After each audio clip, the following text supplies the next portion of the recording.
I thought I knew her. I thought I could trust her. But the truth has a way of forcing itself through the cracks, no matter how hard you try to ignore it. At first, it was just a feeling, something small, something that didn't quite make sense. A missed call here, a late night there. Her phone always face down on the table. Her words always a little too measured, a little too perfect.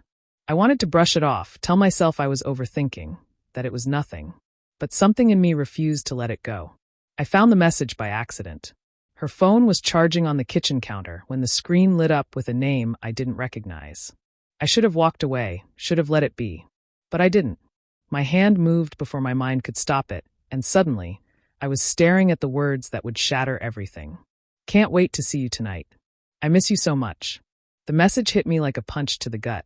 My mind raced, but my body froze. I didn't need to see more.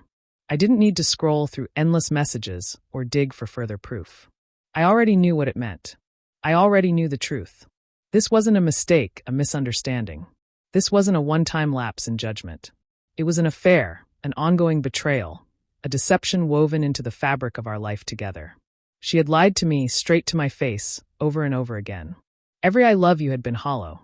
Every promise meaningless. But I didn't confront her. I didn't demand answers or scream in anger. I didn't ask why or how or for how long. Instead, I packed a bag, grabbed my keys, and walked out the door. No words. No explanations. Just silence. Because when someone betrays you like that, there's nothing left to say. The days that followed blurred together. I rented a small apartment far from the life I had known, a space that felt empty even when filled with noise. I threw myself into work, kept myself busy, but no matter how much I tried to distract myself, the weight in my chest remained. I ignored the calls, the texts, the well-meaning friends who wanted to tell me she wasn't worth it, that I'd move on. But I didn't know if I would. I thought I had done the right thing. Leaving felt like the only choice. But then, 6 months later, a message from her appeared on my screen. At first, I nearly ignored it. I hovered over the option to block her number and erase her from my life for good. But something held me back. I need to see you. Please. I stared at the words, feeling their weight settle over me. Did I want to see her again? Did I want to hear her explanations, her apologies? Did I even care? Part of me longed to hear her admit the truth, to hear her say the words out loud, that she had ruined something real, something that could never be repaired. To see her burdened with the weight of what she had done. But the stronger part of me didn't care anymore. I didn't need her guilt. I didn't need her regrets. And I certainly didn't need her closure. I didn't need her to tell me she was sorry. I had walked away for a reason, and I wasn't sure if I was ready to go back. A week passed. I didn't respond. I told myself I wouldn't. But then came the knock.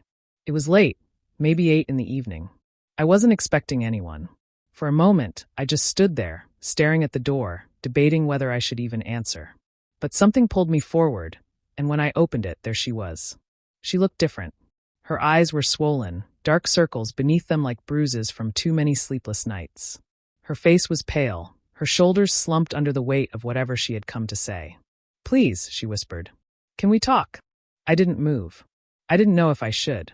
I didn't know if I wanted to. But after a long pause, I stepped aside and let her in. She sat across from me, hands twisting in her lap, her gaze fixed anywhere but on me. It felt like a lifetime ago that we used to sit here together, lost in laughter, in conversation, in the dreams we had woven for our future. Now, those dreams were nothing more than dust in the silence between us. "I'm sorry," she said, her voice barely above a whisper, trembling with emotion. "I never meant to hurt you. It was a mistake. A stupid mistake." She finally looked up, and I saw the tears glistening in her eyes, the raw regret carved into every line of her face. "I don't expect you to forgive me," she continued, her voice cracking. "I just need you to know how sorry I am. I've thought about it every single day. I miss you." I studied her, seeing the regret, the shame, the weight of everything she had done pressing down on her. But regret wasn't enough. It wouldn't mend what had been broken, wouldn't erase the betrayal. "Do you miss me?" I asked, my voice steady, controlled. "Or do you miss the life I gave you? The comfort? The security? The love you took for granted?" For a moment, she said nothing. I saw it then, the hesitation, the flicker of uncertainty that told me she hadn't truly considered that question before. When she finally spoke, her voice was so soft it was barely audible. "I miss you," she murmured. "I miss everything we had. But that wasn't the whole truth.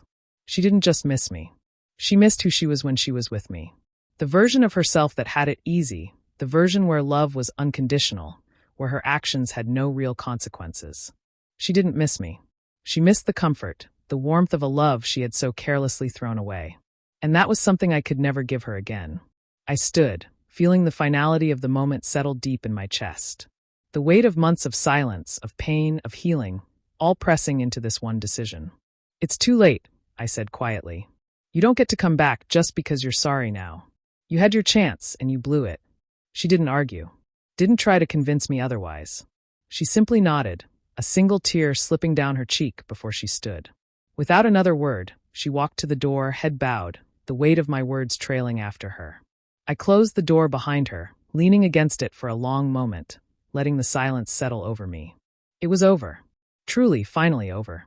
I didn't need her forgiveness. I didn't need her apologies. What I needed was peace. And for the first time in a long time, I finally had it.